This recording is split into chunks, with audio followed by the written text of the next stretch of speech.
তাদের নেতা ওই সময় আওয়ামী লীগের সাথে এবং বঙ্গবন্ধু পরিষদের আজীবন সদস্য ছিলেন।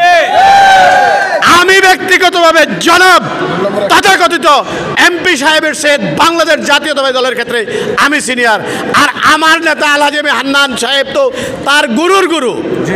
আমরা বাংলাদেশ জাতীয়তাবাদী দল বিএনপি, আমরা বাংলাদেশ জাতীয়তাবাদী দলের প্রত্যেক দানের শীষ এবং দলের স্বার্থ রক্ষার জন্য সকলেই ঐক্যবদ্ধ।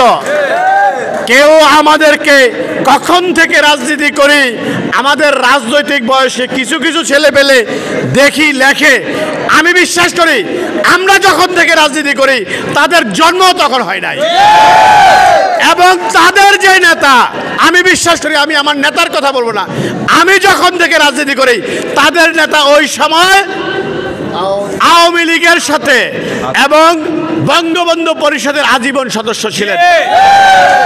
আমি ব্যক্তিগতভাবে জনাব তথাকথিত এমপি সাহেবের সে বাংলাদেশ জাতীয়তাবাদী দলের ক্ষেত্রে আমি সিনিয়র, আর আমার নেতা আলহাজ এম এ হান্নান সাহেব তো তার গুরুর গুরু।